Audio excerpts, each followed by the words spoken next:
17, what we were looking at was we were looking at resonance between waves. And we said that if K, which is the wave number, times R2 minus R1, plus the difference in the initial phase angles is equal to an integer number of 2 pi, I get constructive interference. Or if it's equal to, essentially, if it gets thrown a half a wave out of phase, I get destructive. We've done that. I'm going to come back, I'm going to use that again, but be careful. This idea is only useful when you're looking at perfectly constructive or perfectly destructive interference. Be careful, delta phi 0 is the difference in the initial phase angle. So that's like phi 20, that's the initial phase of the second wave, the phase of the second wave at the beginning, and this is going to be the phase of the first wave at the beginning, okay? That's really different than just delta phi. So like I said, I don't think it's mathematically a really hard section, but people do tend to screw up a lot because of the notation. But this is only true if I'm working with constructive or destructive interference. What's in between is kind of the fun part, and we were able to actually add two waves. We look at A sine of phi1 or plus A sine of phi2 like that, and we were able to add them together. When we added these two together, what you got was 2 times A times the cosine of delta phi over 2 times the sine of phi2 plus phi1 over 2, like that. And once again, and I talked about this last time, when you add these two phases, you get a term with t in it. That means this is the time-dependent part. This is what creates the shake up and down or the vibration. This is what gives me the amplitude. So they will say that the amplitude function, if you're looking at two different sources producing a wave somewhere, the amplitude function is, and they always write the amplitude function, amplitude, it's going to be the magnitude of 2a times the cosine of delta phi over 2, like that. They always write it like that. Now the weird thing is, well, there's a couple weird things. I don't need the 2a inside the opposite value signs. I just always write it like that. The other thing is, we had talked about another amplitude function. This is important. So we brought this up in the class last time, so we think to bring up. If you look at a standing wave pattern in one dimension, and this is a standing wave pattern, we talked about the amplitude for this thing. The amplitude is going to be equal to 2 times the size of the individual wave times the sine of kx, which is different than this thing. Really, really kind of different. The thing is, this is describing the amplitude of a situation where I'm already in resonance. I'm already looking at a maximum at some point. This is a very different situation, so try to be careful. It does seem like, yeah, they should both work, but they're really describing two different things, okay?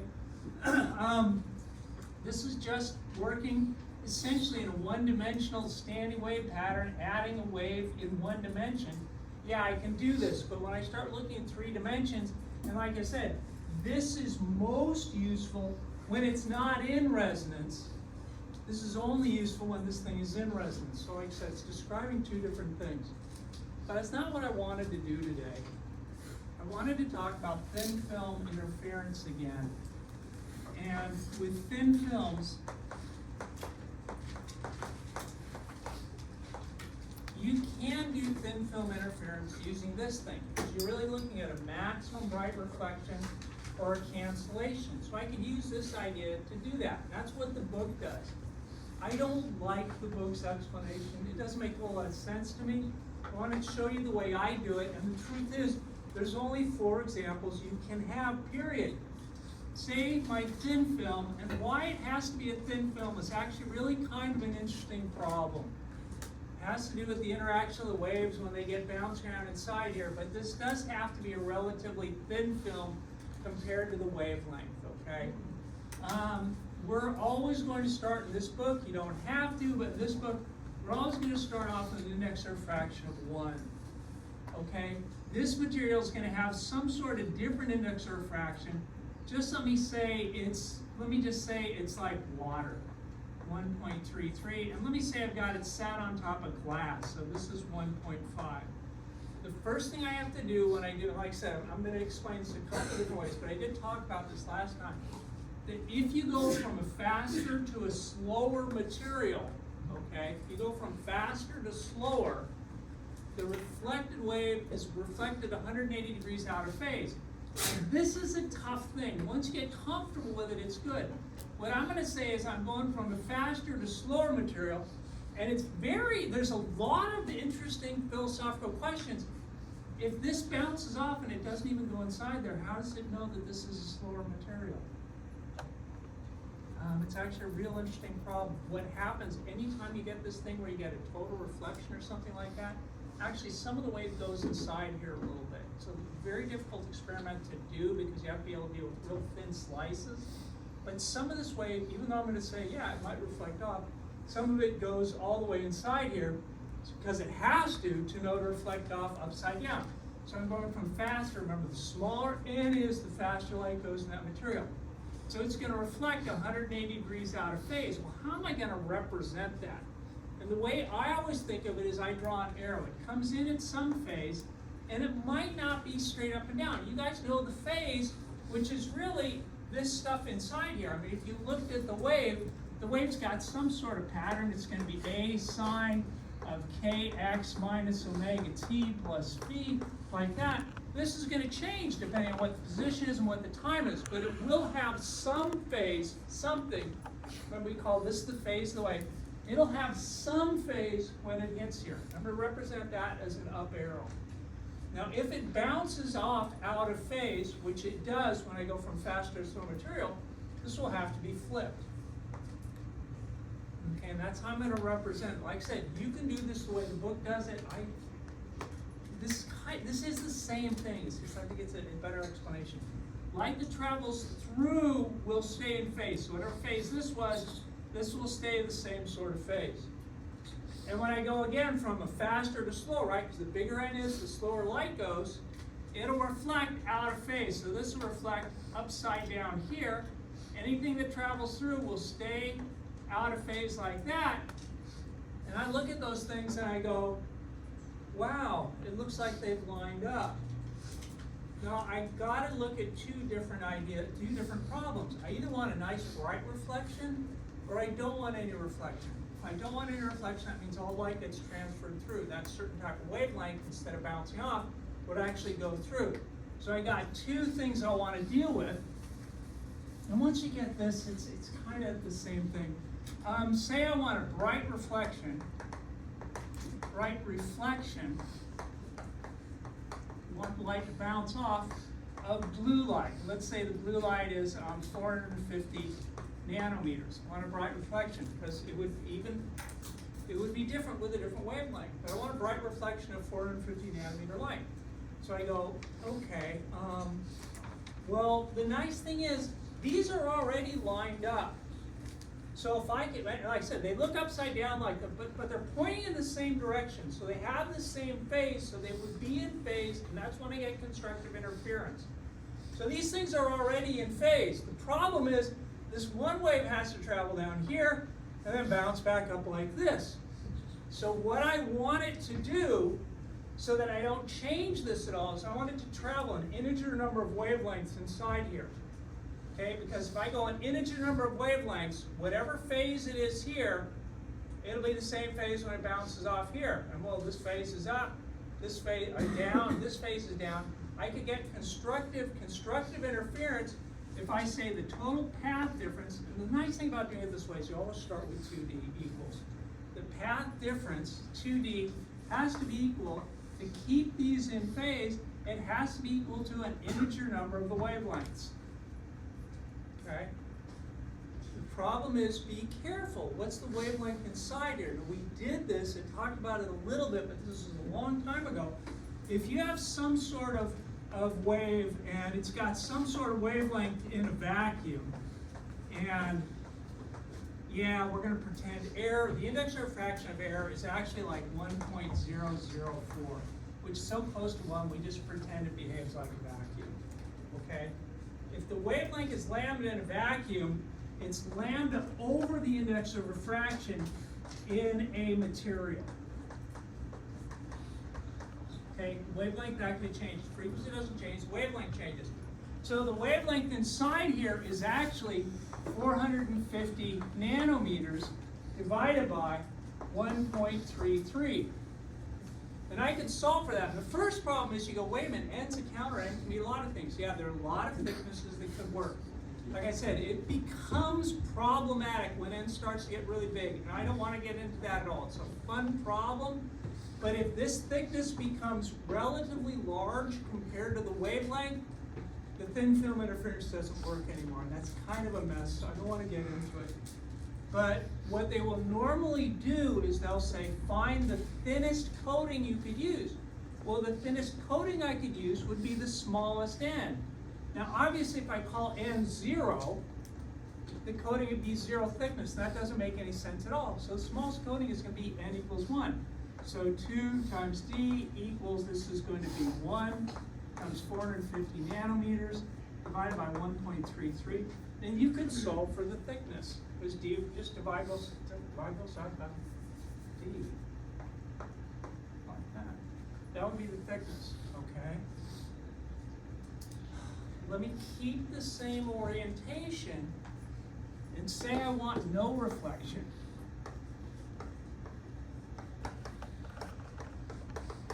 And let me use a different light. Let me say I want no reflection of 650 nanometer light. Okay, I could have just picked 600, whatever. And no reflections because of 50. Now, once again, when you do these problems, and like I said, do it the way you want. If you like the way the book describes it, do that. It's the same exact thing, just to me this makes more sense. I know that the one wave is going to have to travel an extra path of 2d.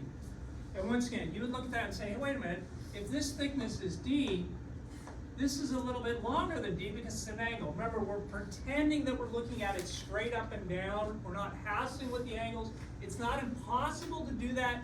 It's just, another couple weeks I could, but it's not even really a practical problem. So I want no reflection. So this one wave, what I want to do is they're in phase right now because of the phase differences at the boundaries. I want to flip this thing 180 degrees out of phase, which means I want it to go an extra half a wave. So in this case, to flip it 180 degrees out of phase, I'm going to make it travel an extra half of a wave. M plus a half, right? Now, if I just add on a half, and you're all saying, why don't you just make M 0? I will. You're right.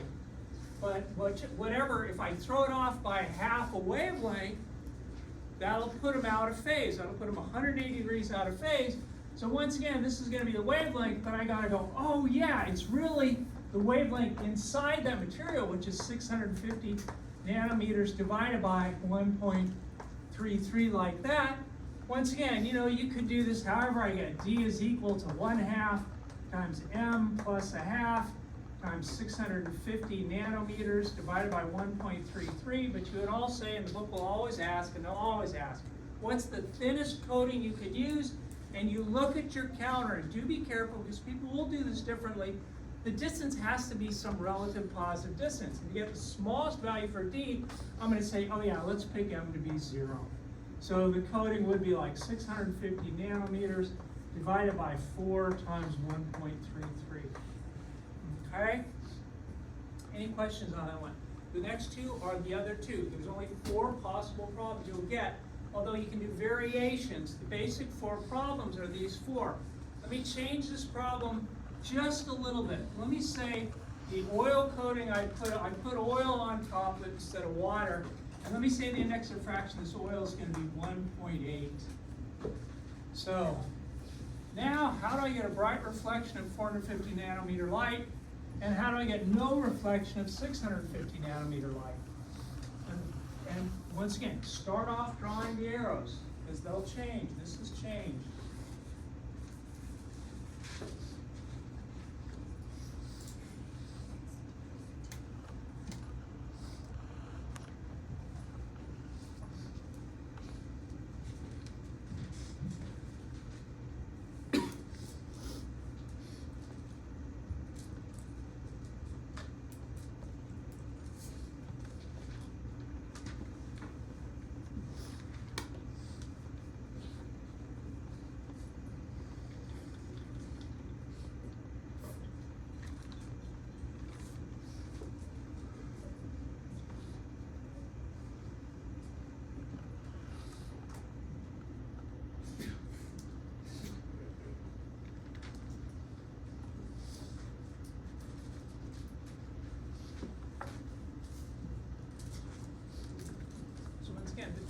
distance has to be 2D, so I'll start writing down 2 times that thickness of the coating.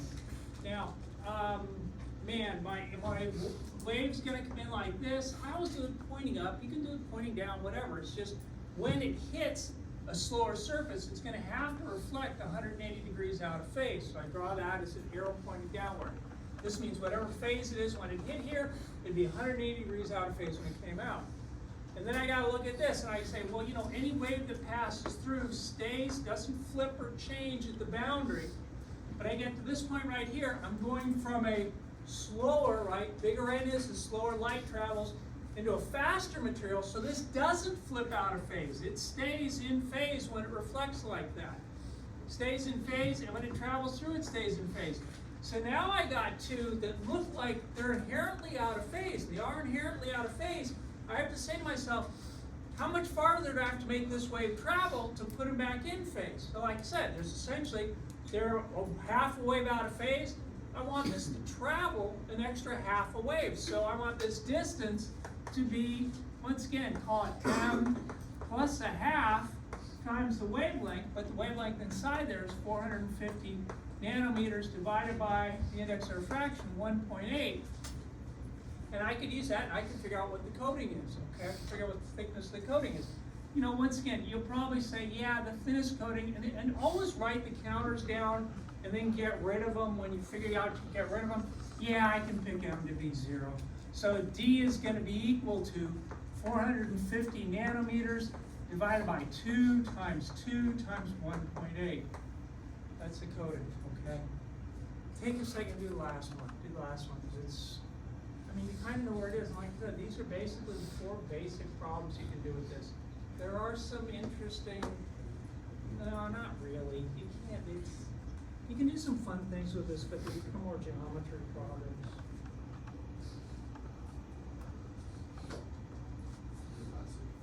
Yeah? Or whenever we're like calculating that, do we leave it in nanometers or do we convert it to orbitals? Either one's fine. Yeah. Yeah. Because they usually are pretty small. Yeah? Why does this one do we do n plus 1/2? Well, because if I look at it, because of the flips at the boundaries, they're already inherently out of phase. So I have to say to myself, how much extra farther do I want this to travel to put them back in phase? Okay? So if it travels an extra half a wave inside here, they'll be back in phase. Okay? So like right now, if I just had an integer number of wavelengths in here, they'd be out of phase and I'd get cancellation. But if I make this wave travel a half a wave extra distance, then they'll line up again. Then those 2 peaks will line up again. And that's because the thickness is 1.8 or the... No. That's the index of refraction. Right. Okay. The fact that they'll line up again doesn't really have anything to do with this specifically. It's just that if I want to flip this thing, if I travel an integer number of wavelengths, it'll stay in phase. But if I go an extra half a wave, it would flip this upside down, and then they'd be lined up. So that's why I travel an extra half a wave to get right constructive reflection. With no reflection, once again, 2D equals, and you gotta say to yourself, if you want no reflection, yeah, I want them like this, right? They're canceling. So I'd say, I want this thing, I don't want it to change the phase or anything, so I want this to travel an integer number of wavelengths in here. Once again, call it P, call it Z, whatever. I'm just going to use N. Want it to travel an integer number of wavelengths, which once again, be careful. One thing people always miss is they go, this is the wavelength. Oh yeah, it changes inside here, divided by 1.8. And this is another one. You know, what's N going to be? Oh yeah, I got to pick N to be 1.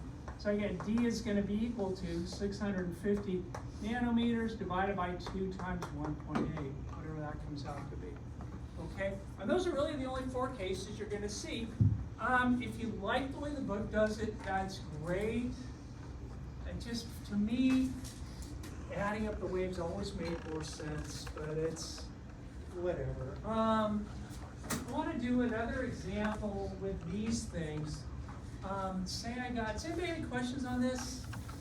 Okay, really, it's usually on the midterm or the final, usually not both, but I'd like to, the thin film interference is a cool little thing to be able to deal with. It's most likely, I haven't really does, I don't know. Say I got two identical speakers that are a little bit out of phase. Let me say I got one speaker up here, and this thing's gonna have an initial phase angle. Let me call this 1, 0. Let me say it's 0, and I got a speaker down here, and this is gonna have an initial phase angle of pi/4. So this speaker is essentially leading this speaker a little bit. It's like click, click, click, click. They're not going off at exactly the same time. I'm gonna put an axis in here. Let me say this distance is going to be 5 meters. This is going to be 8 meters down there. You know, this is 8 meters. This is 5 meters, like that. Call this 6 meters right here. I'm going to change the problem in a minute. The first one's easy. The second one's not so easy. Let me say I get constructive interference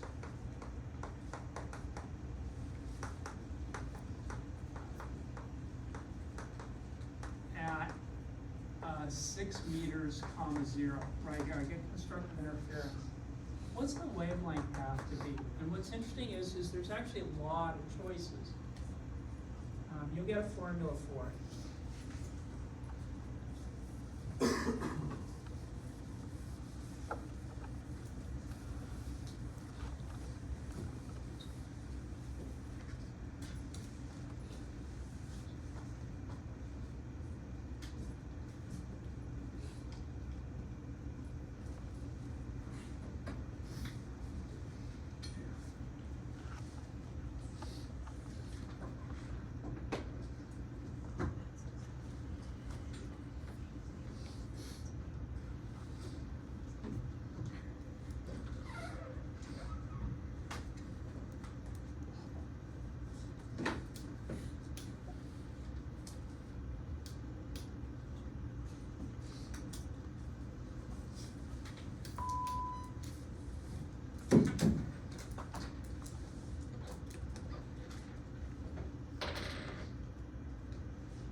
Since I'm on constructive interference, I think it's going to be easiest to use that top equation.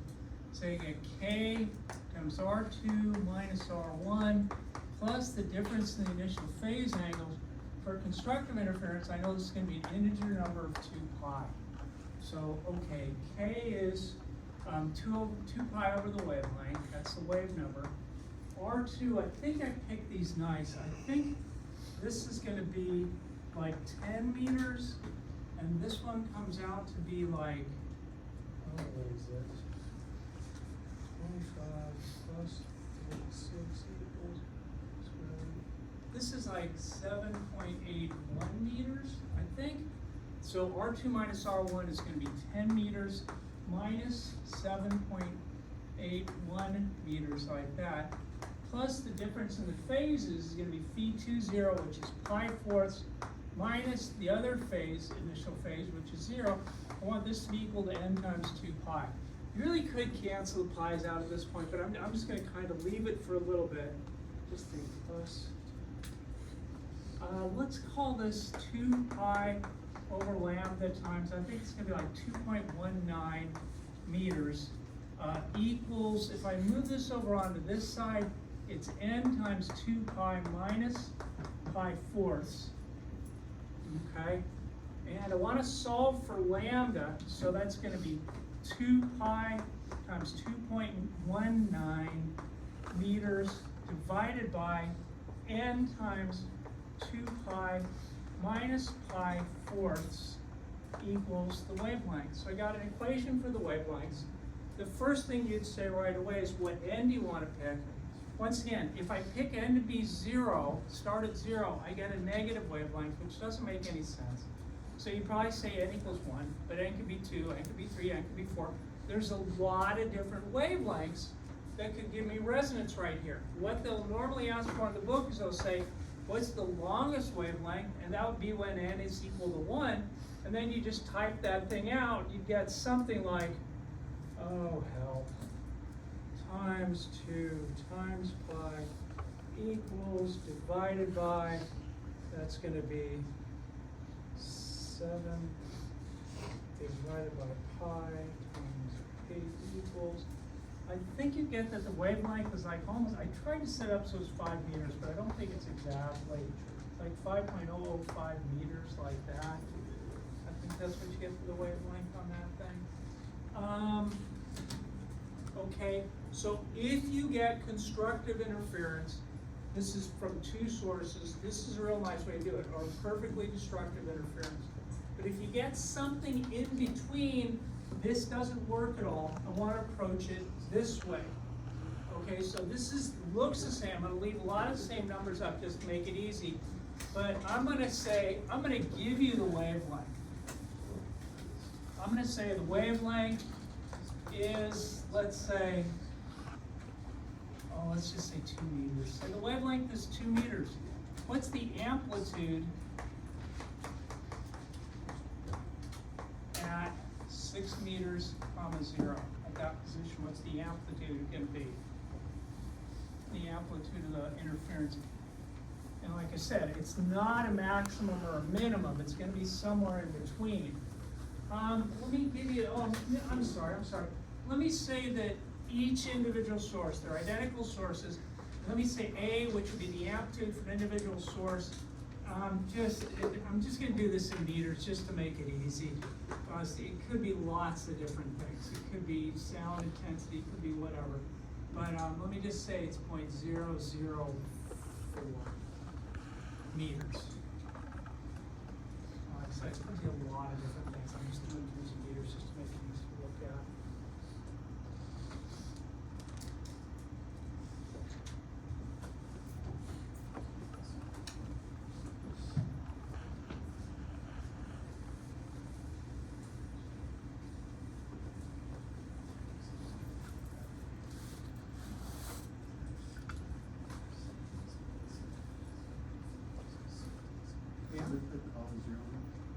Well, it's just on the x-axis, right? 6 meters, the y part. So it's just on that x-axis.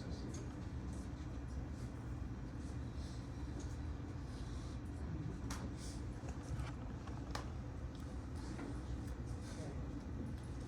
You would say that the amplitude function, just write that out, is going to be equal to 2 times the amplitude of the individual wave, which is 0.004 meters.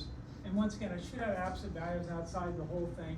This is times the cosine of delta phi. Well, delta phi is going to be k times r2 minus r1 plus delta phi 0. Okay, that's going to be the delta phi right there. That's this thing divided by 2. And then I need the end parentheses like that. Okay. So I'm just going to take this out front because it's positive. It's going to be 0.008 meters times the magnitude of the cosine of, well, that's going to be 2 pi over 2 meters. Because the wavelength I said was 2 meters. R2 minus R1, I think we did that before. That was kind of like 2.19 meters, right? Right? 10 minus, I think that's it. Plus delta phi 0, which is pi fourths minus 0, right? Delta phi 0 is the difference in the initial phase angles. So this really is going to be just pi fourths. And that's going to be this whole thing. Don't forget the 2 at the bottom, which really is good to forget. At that point, you just got to type it out. Make sure your calculator's in radians, but you know, if you get this far, you really got it all figured out. It's just 2 times pi divided by 2 is going to be just pi, yeah. Times 2.19 plus pi divided by 4 equals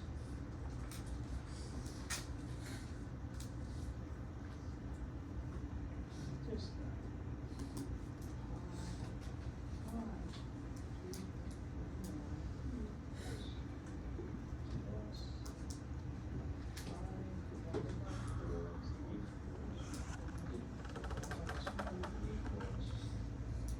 your calculators in radians. Cosine. What I'm getting for this thing is 0.008 meters. Once again, it's really typing problem.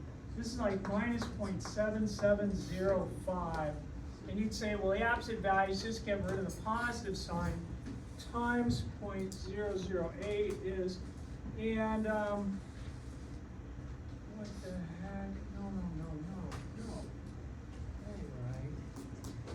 0.008 times 0.7705 equals.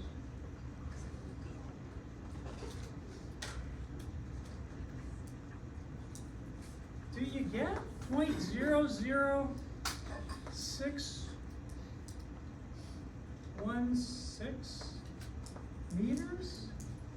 Which, you know, isn't, it's pretty near a maximum, but it's not at the, I think that's it. Is that the right number? Is that what? Okay, great. Thank you, Tucker. Yeah, whatever that types out to be. Like I said, do be careful when you're looking for a maximum or minimum. This is a nice way to do it using this thing. This is useful when you're trying to find the amplitude for places in between, okay, maximum and minimum values. Try this one. This is an easy problem. I just want to throw this out just to look at the math in it, because I know you guys know how to do it, but I just want to double check. I got, this is really one that'll work using the first method. I got some sort of speaker right here. I got another speaker down here. Let me say this is 6 meters away. Down here like this, I got a speaker.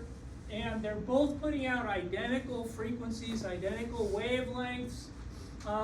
Let me say they're both putting out a wavelength of, let me say the wavelength is going to be, let's say 5 meters. Wavelength, they're both in phase, so there's no difference. If I look at the phase here, this phase angle 2, 0, this would be 0, this be 1, 0, this be 0, so they're emitting just at the exact same time. If I start walking out, let me call this like the origin right here, and this the x-axis. If I walk out along the x-axis, some distance x like this, at what x do you get, let's just say constructive interference.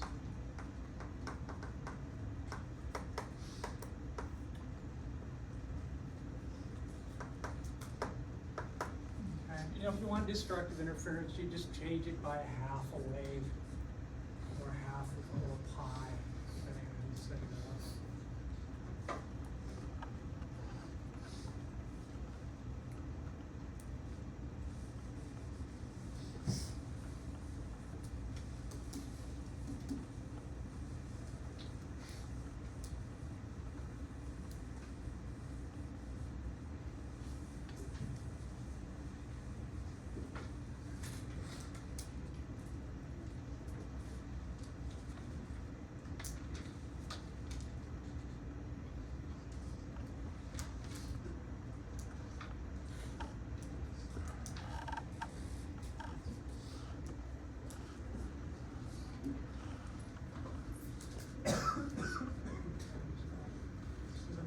Constructive interference, we say K times R2 minus R1 plus the difference in the initial phase angle, which in this case this can be 0, is equal to an integer number of 2 pi.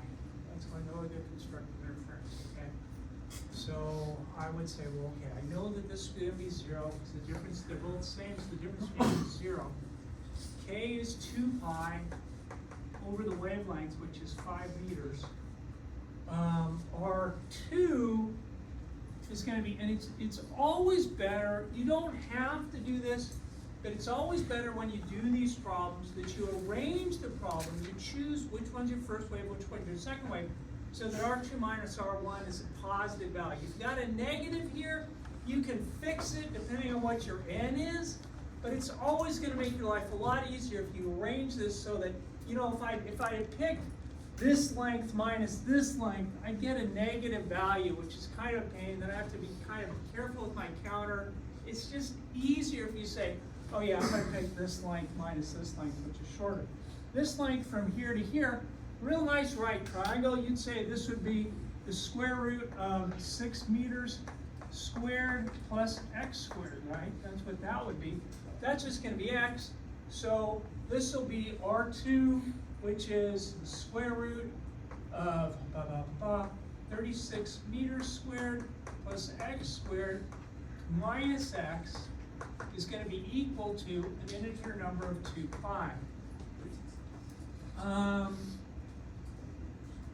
Divide the 2 pi's out of both sides. And I get the square root of 36 meters squared plus x squared. This thing minus x is equal to n times 5 meters like that. Great. I'm going to solve it for x. You guys have done this before. Like I said, this is kind of a reminder problem. When you get something inside a root, what you want to do, you don't have to, but the nicest way is to try to get the square root by itself before you square both sides. I can legally square both sides of the equation right now, but I don't get rid of the square root because I get the square root in the middle terms. So what I'm going to do is just move this onto this side. You get the square root of 36 meters squared plus x squared equals x plus n times 5 meters. Now you square both sides, and it looks bad at first, but it's really not. Plus x squared equals, when I square the side, square the first term, so I got x squared, which looks bad, plus I get 2 times x times n times 5 meters. Be careful with the units, don't get things mixed up. And I get n squared times 25 meters squared. Sorry about that. The real nice thing is that the x squared cancels out, right? I mean, it looks really bad for x squared here. If I get 1 on this side, 1 on this side, they're gone. If I solve this thing for 2x, what I'm going to wind up with is I get 36 meters squared minus n squared times 25 meters squared equals x times n times 10 meters, right? I think I typed that out right. I think that's right. Yeah, x, great. So I'd solve for x, I'd get x would be something like 36 meters squared minus n squared times 25 meters squared divided by n times 10 meters. So the first thing is you'd say, yeah, there's going to be some positions. And there's going to be some places where if I started walking out along this, I would hear, maximum constructive interference. What's really interesting is there's only a finite number. There's a couple places where I'll get constructive interference, and I keep going, and it'll never happen again. And it's really counterintuitive. You would think, oh yeah, if I start hearing a resonance here, and then a resonance here, there'll be another one out here, and then another one, and then another one. But there's only a finite number. And if you look at this, if I say that n equals, matter of fact, there's only 1 in this case, okay? Because if you put in n equals 2, right, you'd wind up subtracting off 100, which would give me a negative length. It doesn't make any sense at all. This only works for n equals 1. That's the only place you would find constructive interference in this sort of arrangement, which, like I said, is really, really weird. People look at that and they go, oh no, wait, there's got to be lots and lots. There's only one answer that works. If I put in n equals 2, I get a negative length, which doesn't make any sense at all. The only n that's going to work is going to be n equals 1. That's really weird. People think, oh, it's got to be, I get all this, but there's only one spot where you hear constructive interference. The last thing I want to bring up is a beat frequency, and I really don't want to do this in a lot of detail. You can show this mathematically. No, I'm not going to do it. The beat frequency, I got these hooked up. Okay, when I turn them on, you guys have used these frequency generator ones like this. They turn on at 1,000 hertz, so they're both putting out exactly 1,000 hertz. And I just hear one sound. But if I change this frequency to 999 hertz, you can hear a warble between them, right? I mean, you can hear that. The beat frequency is when you have any two sorts of sound. If I have one frequency and another frequency, the beat frequency will be the difference between the two. Okay. For example, in this case, I got 1,000 hertz minus 999 hertz. Yeah, the beat frequency is just 1 hertz, and you can hear that warble between them. If I turn this down to 998, you hear how it's warbling faster? In this case, I've changed this to 998, so it's 1,000. The beat frequency is going to be 2. It's shaking twice per second. Okay? This will drive us all insane if I don't turn it up pretty quick. You can do this mathematically, but I just don't, it's never ever helped make it any more understandable. It's just a real complicated trig problem. It's easier to look at it just drawing it. So what I'm going to do is I'm going to try to draw the two waves, and the two waves are a little bit out of phase. They're not out of phase, they're a little bit different frequencies. And one wave looks like this. I'm trying to stay pretty constant with that, and I'm not pretty constant like that. But if I have another wave, say I have another wave, and the other wave goes like this.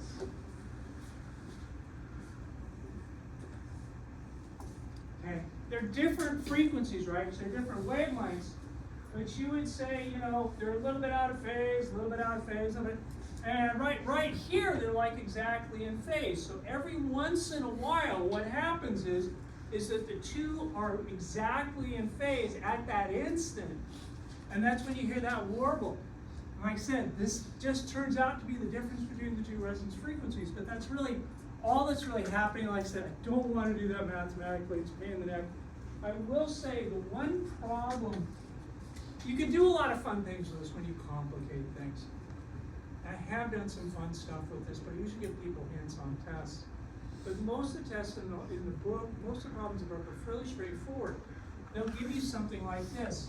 Somebody blows on a horn, and they'll tell you the frequency of the horn is going to be, 440 hertz, something like that. And then they'll say somebody else starts blowing a horn, so we call this F2 or just different F, and they hear a beat frequency. I hear a beat frequency of, say, 3 hertz, which means there has to be a difference between the one that I know and the other one of 3 hertz. So what's the other frequency going to be? Well, it could be 437 hertz, but it could be 443 hertz. And the thing about the beat frequency is it only tells me the difference. If I know one of the frequencies, the beat frequency will tell me it's either that much higher or that much lower is where the other one is at. It's a little bit fun. The big hint in the book, because they'll always do this in terms of musical instruments like horns and stuff like that. If you look at the resonance for a tube, which is essentially all a horn is, it's just a curled up tube to make it, less space. The resonance frequencies are either going to be, depending on how you're playing it on one instrument, it's going to be N times V over 2L, or it's going to be M times V over 4L. And the thing to look at that is to say, if I stretch it out, which is what you'll have in like a trombone or any one of these things, they have a little tuning tube. Most of you guys have played these things before. They got a little tuning tube which changes the length. If I make the length longer, what does that do to the frequency?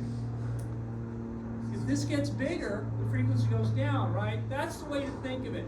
If they say you have to pull out the tuning tube to make this thing come back in the tube, you say, well, it must have been a higher frequency at first if I'm tuning it down to get it back in tune. But that's really the only idea you need for that thing. And I'm done with 17. I spent way too much time on it. But like I said, I think that's the majority. I want to start talking a little bit about light.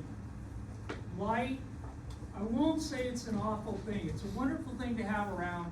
But light's a nasty. What light does is a horrible, horrible, horrible probabilistic problem. And we'll talk about just as a simple example. I have a really well polished mirror.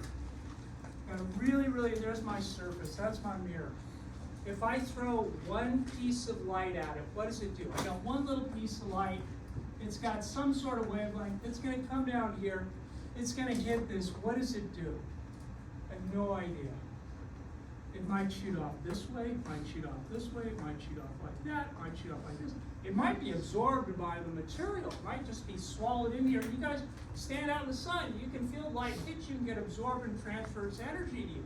So it not only can it hit and bounce off, it could hit and be absorbed, give up its energy to the surface. And what's even worse is that you can talk about the light going into the surface somehow. Now you would say, wait a minute, light's supposed to reflect. Nah, well, it does on a big scale. But studying what light does, what an actual individual piece of light will do, is a mess of a probability problem. We don't deal with that at all. But we'll talk about a lot of the other weird things about light. If you went back to, and how much time, I think just start on this. Back in the 1670s or so, Isaac Newton came up with an explanation. You've probably seen pictures of him shining light through a prism and breaking it into different colors. He thought of light back then, and he called it corpuscles. He thought of light as a particle. Okay, he thought of light as a particle and explained a lot of things pretty well.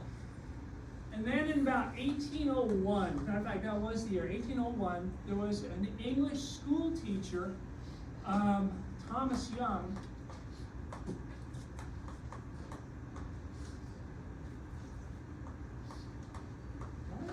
Whatever.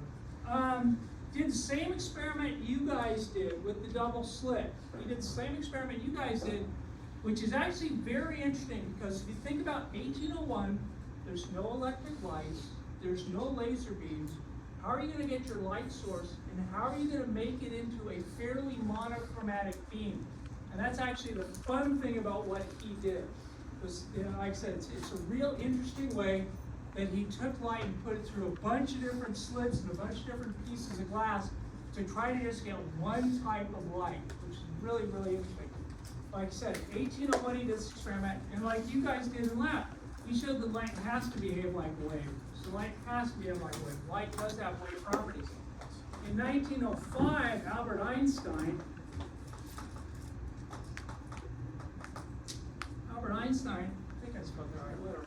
Albert Einstein was able to show that the only way to explain something called the